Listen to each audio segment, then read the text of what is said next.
Good morning बच्चों। तो आज हम लोग शुरू करेंगे ऑर्गेनिक केमिस्ट्री और ऑर्गेनिक केमिस्ट्री का लेक्चर 1 होगा आज।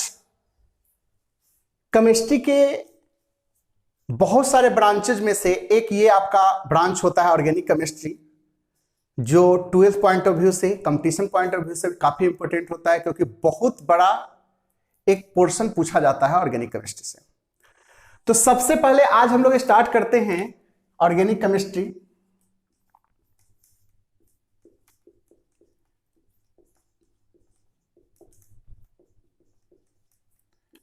ये एक ब्रांच ऑफ केमिस्ट्री है जहां से 12th की बात करते हैं तो 28 नंबर का, 28 मार्क्स का पूछा जाता है इसमें से। तो ये काफी इंपॉर्टेंट होगा आपके एग्जामिनेशन पॉइंट ऑफ व्यू के लिए। सबसे पहले हम यूज समझे ऑर्गेनिक केमिस्ट्री के बारे में, तो एक बात बोल सकते हैं हम लोग ऐसा कि ये ऐसा ब्रांच ऑफ केमिस्ट्री होता है जिसमें हम लोग किसके बारे में पढ़ते हैं, तो कार्बन कॉन्टेनिंग कंपाउंड के बारे में पढ़ते हैं।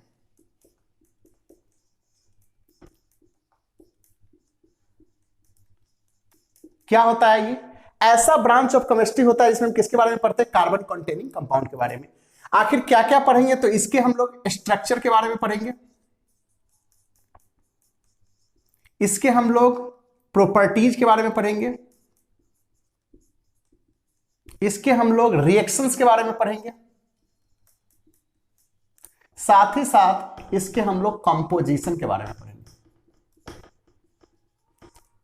मतलब एक साफ बात है कि ऑर्गेनिक केमिस्ट्री नाम से ही क्लियर है। आप ध्यान से देखोगे तो इसका हिंदी की नामकरण की बात करते हैं तो हम लोग बोलते हैं कार्बनिक रसायन।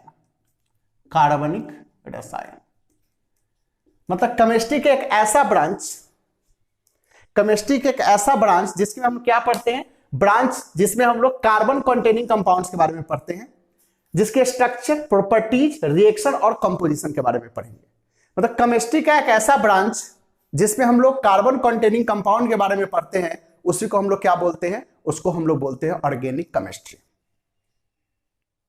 काफी इंटरेस्टिंग होगा आपका ये ऑर्गेनिक केमिस्ट्री। और यहां से हम लोग शुरुआत करेंगे, यहां से हम लोग आगे बढ़ेंगे, यहां से हम लोग वर्कआउट करेंगे, काम करेंगे ऑर्गेनिक केमिस्ट्री के रिगार्डिंग। तो सबसे पहला जो आपका टॉपिक ऑर्गेनिक केमिस्ट्री में आता है वो आता है नोमेनक्लेचर। नोमेनक्लेचर का मतलब होता है नेमिंग। नेमिंग का मतलब होता है किसी भी चीज का नाम जो हम लिखते हैं ऑर्गेनिक कंपाउंड का। तो नोमेनक्लेचर सबसे पहले इसमें हम लोग पढ़ेंगे।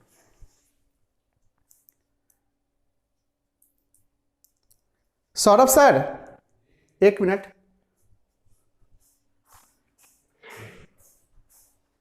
कोई नहीं, कट और पेस्ट होता रहेगा, ठीक है। कर नोट्स वाला भी खोजेगा हो तो पता ना कहां हो, कुछ तो। चलिए तो देखिए, एक चीज समझ में आ गया। अगर हम आइडियली बात करें तो क्या लिख सकते हैं, एक लाइन में ऐसा लिख सकते हैं हम लोग, the branch of chemistry, the branch of chemistry in which we study about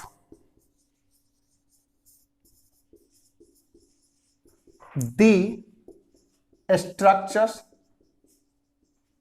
comma, properties, comma, reactions and composition of carbon containing compounds is called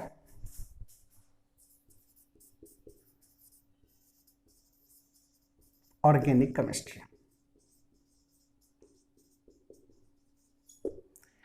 देखिए सबसे इंपॉर्टेंट ये है आपका कि जब हम किसी चीज को पढ़ रहे हो तो हमें ये दिमाग में रखना होता है कि आखिर वो है क्या, तभी आप बहुत इजीली समझ पाओगे। तो ऑर्गेनिक केमिस्ट्री का मतलब ही हो गया स्टडी ऑफ कार्बन, जिसमें हम लोग स्ट्रक्चर, प्रॉपर्टी, रिएक्शन, कंपोजिशन के बारे में पढ़ेंगे। ठीक है, ये हमारा एक डिफिनेशन छोटा सा हो गया। अभी हम लोग चैप्टर 1 की तरफ मूव करेंगे जो होगा नोमेनक्लेचर। तो आपको अगर ये लिखना है या स्क्रीनशॉट लेना है तो आप ले ले। चलिए, होप सो आप स्क्रीनशॉट ले चुके होंगे। इसको मैं मिटाता हूं, फिर मैं आगे चलूंगा हम लोग, और आगे हम लोग पढ़ेंगे नोमेनक्लेचर।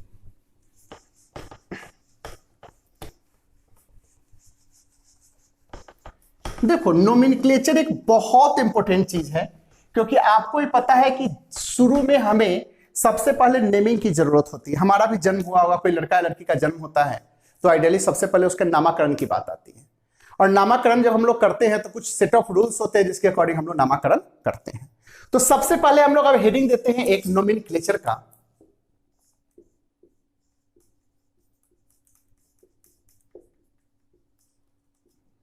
ये हमारा एक चैप्टर होगा जिसे हम लोग क्या करते हैं, IUPAC सिस्टम के अकॉर्डिंग हम लोग नेमिंग करते हैं। IUPAC सिस्टम के अकॉर्डिंग हम लोग नेमिंग करते हैं। क्लियर है? देखो, IUPAC की बात करते हैं तो IUPAC एक कमिटी थी जो फर्स्ट टाइम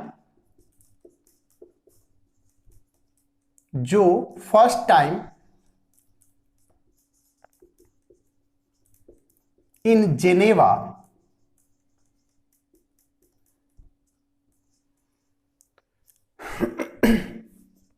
इन 1892 एक मीटिंग एस्टेब्लिश किया। फर्स्ट टाइम इन जेनेवा इन 1892 एक मीटिंग, कमिटी का एक मीटिंग बैठा, और इस मीटिंग के अकॉर्डिंग बहुत सारे सेट ऑफ रूल्स डिसाइड किए गए जिसके कारण हम लोग नेमिंग करते हैं। टाइम टू टाइम इसमें मॉडिफिकेशन भी होता गया। जैसे मान लो, सपोज करो कि हमने किसी का नामकरण करना है, तो उस टाइम तो बहुत कम एलिमेंट वेल नोन थे। धीरे धीरे एलिमेंट की संख्या बढ़ी, तो जैसे जैसे एलिमेंट की संख्या बढ़ी वैसे जैसे इसमें मॉडिफिकेशन शुरू हुआ, वैसे वैसे इसमें मॉडिफिकेशन हुआ। लास्ट मॉडिफिकेशन जो हुआ है वो कब हुआ है, तो वो हुआ है 1999 में, 1999 में। अभी से करीबन 20-21 साल पहले ये लास्ट मॉडिफिकेशन हुआ था। और अभी जितना भी हम नाम लिखते हैं उस लास्ट मॉडिफिकेशन में किए गए सेट ऑफ इंस्ट्रक्शन के अकॉर्डिंग लिखते हैं। मतलब अभी जो नामकरण करते हैं इसके अंदर कुछ सारे आपके रूल्स डिसाइड किए गए, उसी रूल्स एंड रेगुलेशंस की मदद से हम लोग अभी नेमिंग करते हैं। मतलब किसी भी ऑर्गेनिक कंपाउंड का नेमिंग करने के लिए जो 1999 में लास्ट मीटिंग बैठी थी IUPAC की, उस मीटिंग के अकॉर्डिंग जितने भी रूल्स एंड रेगुलेशंस दिए गए थे उसी रूल्स एंड रेगुलेशंस के अकॉर्डिंग हम लोग नेमिंग करते हैं। किसका? तो किसी भी ऑर्गेनिक कंपाउंड का। ये बहुत इंपॉर्टेंट है। इट मींस व्हाट, एक हमारा हेडिंग होगा। सपोज करो अब हम एक हेडिंग देते हैं, ये तो समझ में आपको आ गया। अब एक हेडिंग देते हैं आपका, नोमेनक्लेचर के अकॉर्डिंग ही कुछ रूल्स की बात करते हैं। तो हमारा एक हेडिंग होगा हमारा इंस्ट्रक्शंस। इंस्ट्रक्शंस का मतलब है rules and regulations. Rules and regulations, instructions, rules and regulations for naming of an organic compound.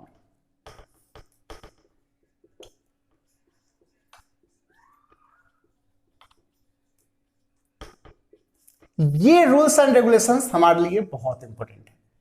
और आइडियली हम लोग 30 रूल पढ़ते हैं। 30 रूल आपका कंप्लीट हो जाएगा तो ये हो जाएगा टॉपिक खत्म। तो सबसे पहले हम बात करते हैं रूल नंबर 1 की। तो एक बात यहां पे आप समझो, जैसे सपोज करो किसी भी बच्चे का अगर जन्म होता है, किसी भी लड़के का अगर जन्म होता है, तो उसका नाम अगर मान लीजिए ऐसा रखते हैं लोग, मुंगेरी और लाल मान लो, तो इसमें आपको ही पता है क्या हो जाएगा। मुंगेरी उसका एक नाम है, लाल उसका एक नाम है। मुंगेरी लाल मान लो नाम रख दिया, अच्छा है, पसंद है तो रख लेना अपने बेटा बेटी का, ठीक है। तो मुंगेरी लाल अगर हम नाम रखते हैं तो देखो ये क्या है, इस नाम का प्रीफिक्स है, मतलब नाम के पहले आया प्रीफिक्स, और ये इसका क्या है, सफिक्स है। मतलब जो शब्द के पहले लगता है वो प्रीफिक्स होता है और बाद में लगता है सफिक्स कहलाता है। आपसे उपसर्ग पढ़ते हैं, आप लोग पढ़े भी होंगे अगर हिंदी की बात करते हैं तो ये हमारा उपसर्ग और ये है हमारा प्रत्यय। तो ये रूल नंबर 1 जो है क्या देता है, तो ये प्रीफिक्स देता है। क्लियर है, ये नाम के पहला अक्षर जो लगता है उसको देता है। तो हम यूं कह सकते हैं कि ये प्रीफिक्स आता कैसे है, तो प्रीफिक्स आता है नंबर ऑफ कार्बन के according.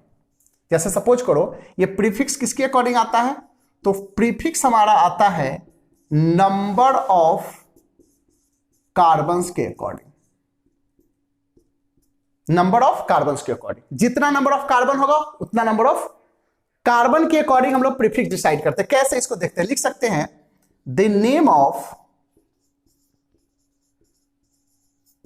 An organic compound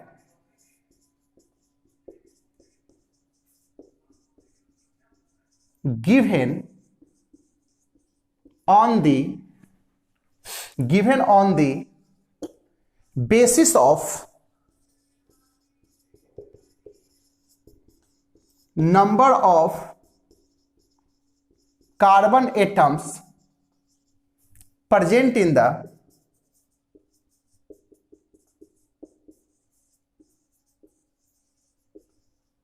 organic compound।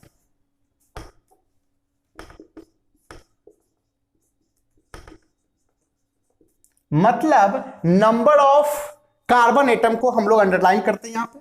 Number of carbon atoms present in the organic compound के अकॉर्डिंग हम लोग क्या करते हैं, उसका प्रीफिक्स देंगे। जैसे एग्जांपल देख लो आप,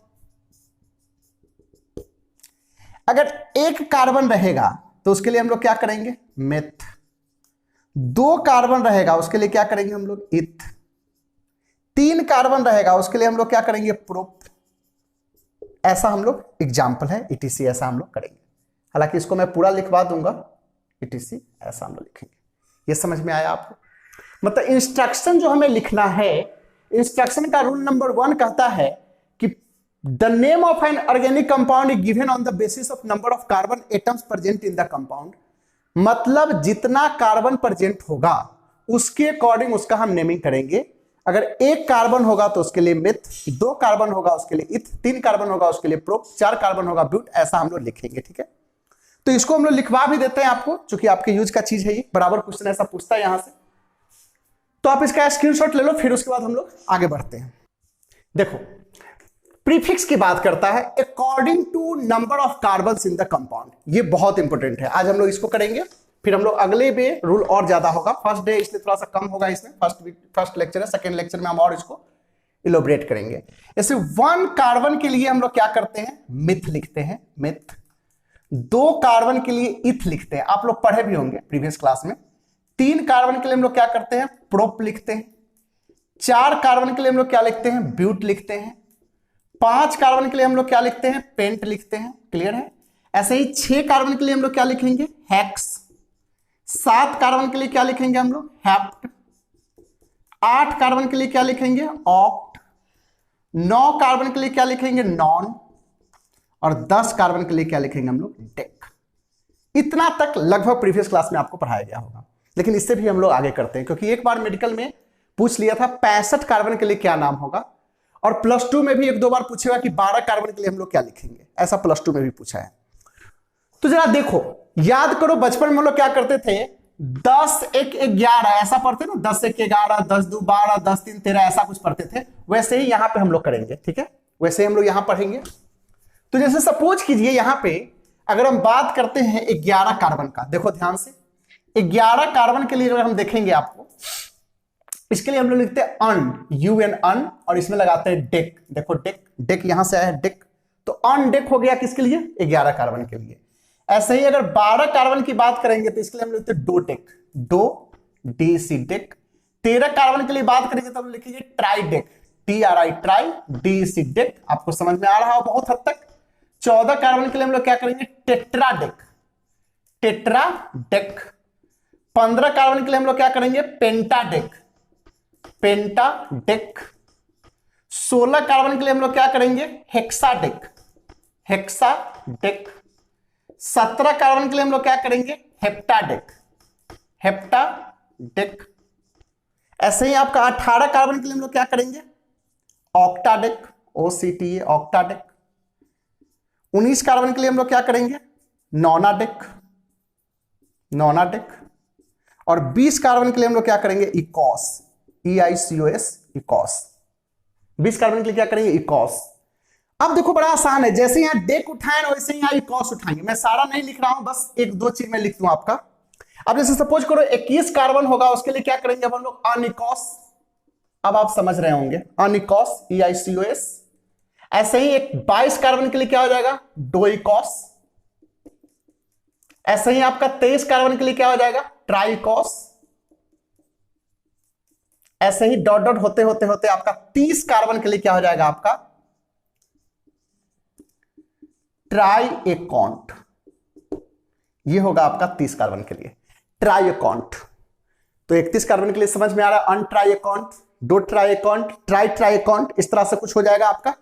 मतलब फाइनली हम यहां पर एक चीज देख ले तो हमारे लिए आसान हो जाएगा।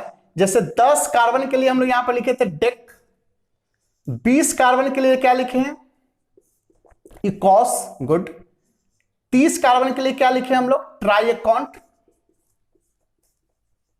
ऐसे ही आपका 40 कार्बन के लिए क्या हो जाएगा, टेट्राकॉन्ट। 50 कार्बन के लिए क्या हो जाएगा, पेंटाकॉन्ट।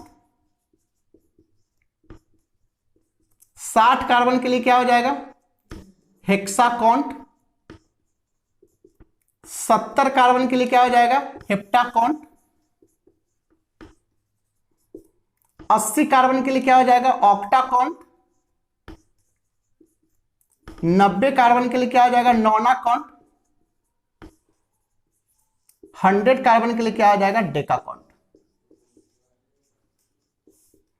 तो ये काफी है आपके, अप टू 100 तक अगर आपके दिमाग में है तो इससे ऊपर अभी तक किसी कंपटीशन में भी और +2 में नहीं पूछा। +2 में तो काफी है, ये 15-20 तक ही पूछेगा ज्यादा से ज्यादा +2 में।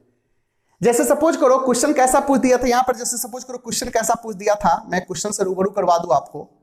जैसे यहां पे 12 कार्बन के लिए क्या होगा, ये CBSE बोर्ड में पूछा हुआ था। तो 12 कार्बन के लिए ऑप्शन बहुत सारा दिया हुआ था, उसमें आपको डोडेक पे क्लिक करना था। डोडेक पे क्या करना था, टिक लगाना था, ये था। एक बार मेडिकल में पूछे हुआ 65 कार्बन के लिए, 65 कार्बन के लिए क्या होगा, ये मेडिकल में पूछे हुआ है। अब जरा ध्यान से देखो, 65 जैसे मान लो यहां पे 15 है तो ऑब्वियस सी बात है ऐसे ही 65 हुआ होगा। इसका मतलब पेंटा, तो PENTA पेंटा तो होगा ही, लेकिन 60 5 65 60, तो पेंटा और 60 का क्या है, हेक्साकॉन्ट। तो लिखेंगे पेंटा हेक्साकॉन्ट, ये हो जाएगा आपका 60 का, 65 का। तो ऐसा आपसे क्वेश्चन पूछे हुआ है एक दो, तो दिमाग में किसी का भी लिखना है। जैसे सपोज करो आप किसी का भी लिखना हो, अब आप आराम से लिख लोगे, कोई दिक्कत नहीं होगा।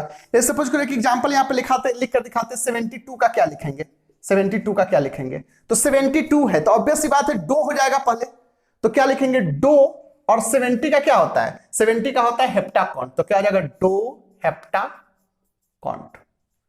तो इस तरीके से आप इसको लिख लेंगे। तो ये रूल नंबर 1 हो गया आपका खत्म। रूल नंबर 1 क्या दिया, प्रीफिक्स दिया, और प्रीफिक्स कैसे दिया, नंबर ऑफ कार्बन के अकॉर्डिंग दिया। तो ये आपका पहला लेक्चर था। हम लोग दूसरे लेक्चर में और रूल्स की बात करेंगे। पहला में आपका एक रूल ही रहने दीजिए, 30 रूल पढ़ना है। तो फिर हम लोग मिलते हैं आपके साथ नेक्स्ट लेक्चर में। तब तक के लिए all the best, thank you.